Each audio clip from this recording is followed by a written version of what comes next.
Hello, thanks for being here again, thank you.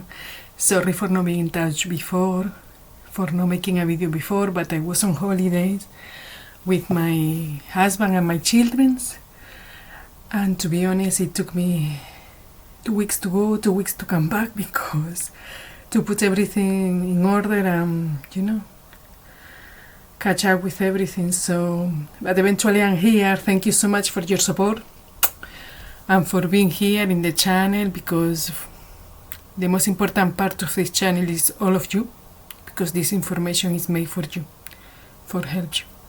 So I hope with this video I will help you too. In the video of today I'm going to continue with the topic of the last video. In the last video, I don't know if you had the opportunity to listen it or to see it. It was about the general system theory, and we saw how the person can be seen as a system, no? So the person as a system is made of subsystems, like the digestive system, the nervous system, the lymphatic system, the motoric system, like the muscles, the bones, and also is in a suprasystem, no? Like is the surrounding of the person. So me as an educator and as a specialist in the management of things, resources and actions and projects, so, and as a pedagogue, as an educator, so I cannot help you in the well-being of all the subsystems of the person as a system. So for that reason it's necessary I can guide you and tell you, look, you need this, you need that, but I cannot help you to get your digestive system better, or your motoric system better, or your communication system better. We need professionals to do that, like a nutritionist or dietitian, or a speech therapist, or a yoga instructor for the motoric system, or for the spiritual and emotional, like Kundalini yoga, meditation, So for that reason I'm not going to talk about that in this video, about the subsystem of the person. Hopefully for that I will get in touch with some professionals who will come to talk in the channel and show their knowledge, so all of you can understand better how to improve every part of yourself to have a better outcome of you in the environment. Okay. But in this video I'm going to talk about the environment, how the environment, the spaces, the places where we are impact on our well-being and our health and our growth. So for that reason I need to talk about the ecological psychology. The ecological psychology is a discipline that is based in the interconnection between the perception, the actions and the environment. Dynamics environment, no static environments. I mean, the interaction, not like the interaction with a stone that nearly doesn't modify. It's more about the interaction with dynamic environments like work, your family, or the society, So from the ecological psychology, depending how the person perceives the environment, the person will behave in one way or another. So how the person perceives the environment depends how the environment is. So the environment can be positive or negative. A negative environment is an environment that doesn't have natural resources, is ugly, is deteriorated, is poor. First, I'm going to talk about the environment to understand it better. The environment can be a natural environment, a natural space like a forest, a mountain, a beach, a lake, a river, or it can be a built environment like a society, an institution, an educational place, an informative place, a town, a city, your own home. No, so these environments, natural or built, made by men, can be positive or negative. A negative environment will be one that is deteriorated, that doesn't have natural resources, that is poor, that also in the social aspects is not safe, is not transparent, the law doesn't have any weight, is no jobs, there is no prosperity. Okay. And a positive environment then will be an environment which is rich, maybe in beauty, in landscapes, in natural resources. So also is good for prosperity, for abundance, is transparency, is justice, is fairness. Is fair, is safe,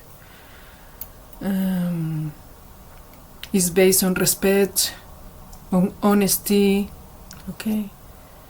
Also, a positive environment has to be an environment that have the conditions and elements to make possible life now and in the future. So, for example, imagine I have a castle made of gold, but it's in the desert, or beside an oasis that is only allows life for 10 years more. So it's not worthy. So a positive environment has to have this quality too, this characteristic. So what happens with the positive environment? The positive environments will make the persons to be better with themselves, and will make the person also have positive human behaviors or attitudes towards others and towards the environment. It will be pro-social behavior and pro-environmental behavior. Pro-social behavior is the behavior that is always for the well-being of everybody, like a behavior based on comprehension, help, solidarity, empathy. But for that behavior to happen, everybody has to have their life solved. Of quite all right, for everybody. And a pro-environmental behavior is to take care of the environment, so to make sure the environment is clean, to take care of the environment, to be careful with what they do to don't make the environment dirty. So for this to happen, the environment has to be positive.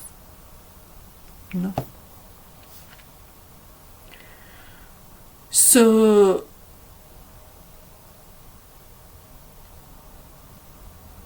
also is the environmental psychology.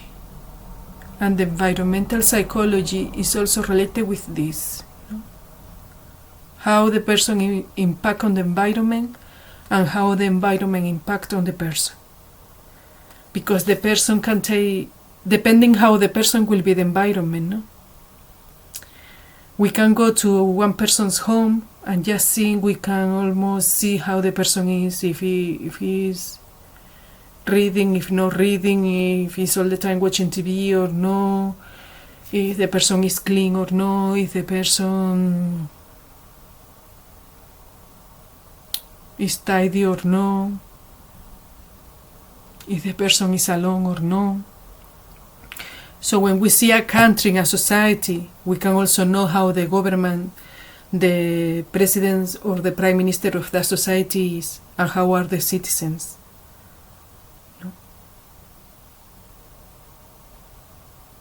Of that place. because depending how is the person will be the environment, and depending how the environment also will be the person. So if we have this in consideration, we can think, no, so if this is like that, and the people who is in charge of the governments, they're supposed to be well trained and qualified, why they don't promote this, the well-being of their citizens and the conservation and care of their environment? Because we only have to see the global migrations movements to see where everybody most want to go, to see where is the favorite places for people. So if we already know that, why that is not possible? Why people is still neglecting their responsibilities? No? So that's why people also go to protest, to strikes, because nobody wants to lose what they already have. Their own rights, education, health, social security.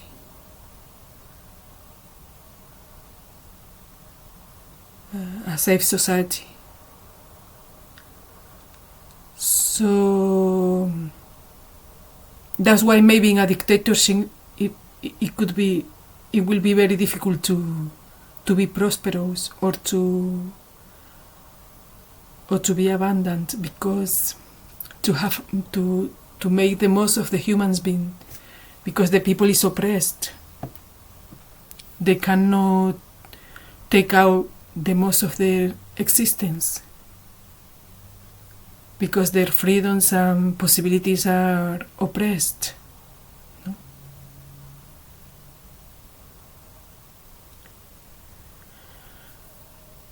So, however, independently of the environment, if you are aware of your capabilities, if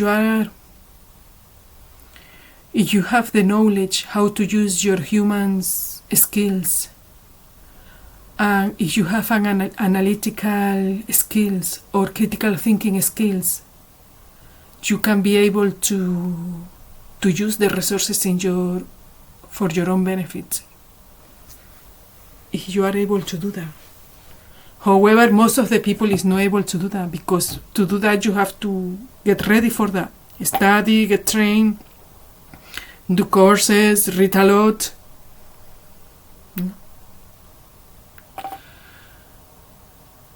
So, depending where we are, we will be in one way or another. That is in the collective spaces, like societies, countries, institutions. But what happened with our own spaces, no? For example, the place where we live. How that impacts on our well-being.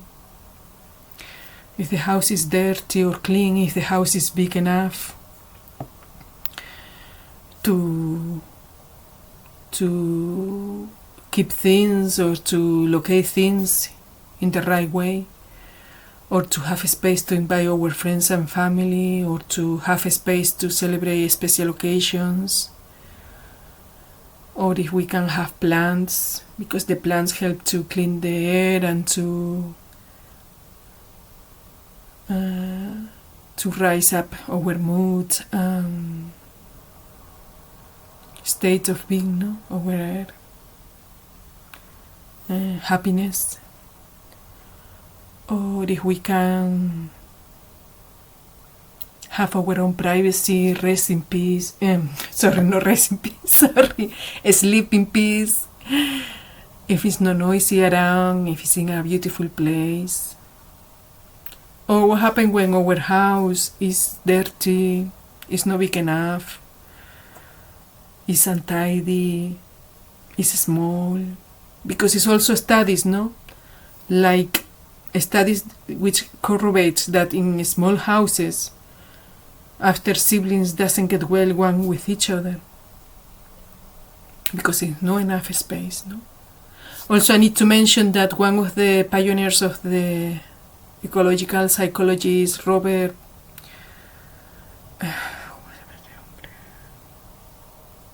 Parker. Mm-hmm. So what happens when our house is like that? So that can be the syndrome of the sick building. Because some people take care of themselves, they eat well, they do exercise, but they have some illness and the doctors cannot find the origin of the illness, or why they feel like that, or they don't know what is happening in the body. And sometimes it can be like that. It can be because that, no? The sick syndrome building is when the building is not big enough, is dirty, things are broken, is ugly, it has humidity, it's not enough light, or maybe it's too much light, like in countries like Norway or these countries that the sun is all day out in summer and people need to stop the light to be able to sleep. So that sometimes people live in a place that is so ugly that they cannot even invite their friends, or they don't even want to tell their friends where they live or the place where they work. They feel embarrassed about the place they work because it's so ugly outside or so deteriorated, and they feel so bad when they work there. It can be also because that. They can be ill also because of the sick building syndrome. So, or the house is isolated or difficult to reach, or it doesn't have a lift, or it's bad decorated, or the place of work, no? So we need to be aware of these things, no? How we can impact on the environment, taking care of the environment. Because depending what the environment gives us, we will be keen or not to defend it. But it's also, everybody has to do their job well for things to go well. If countries, they don't like to do the things well, if the law change every day, if the people don't have the security, if people don't have institutions where to claim their rights, if people don't have the freedom to be who they want to be, or they don't have the freedom of expression because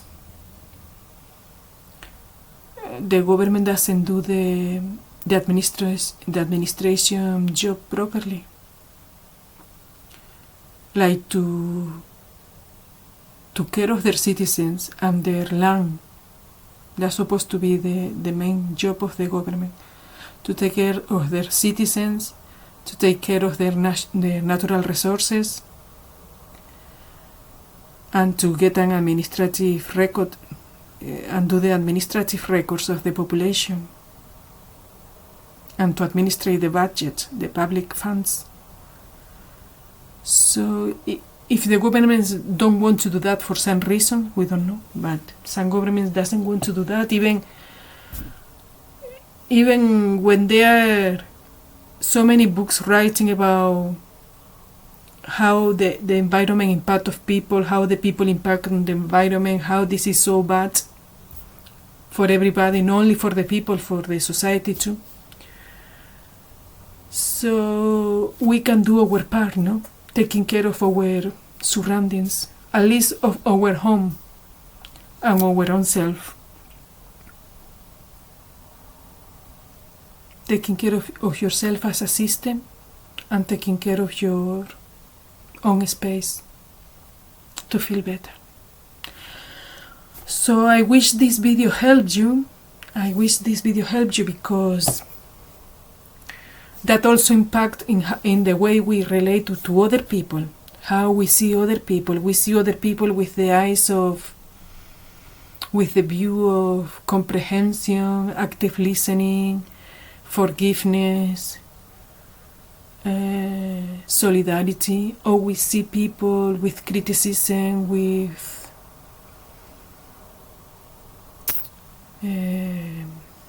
resistance, with anger. Everything depends on how our life is and how is our environment too.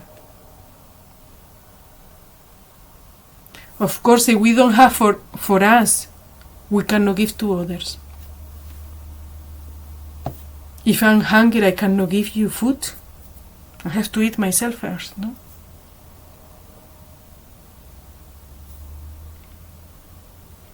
That's the thing.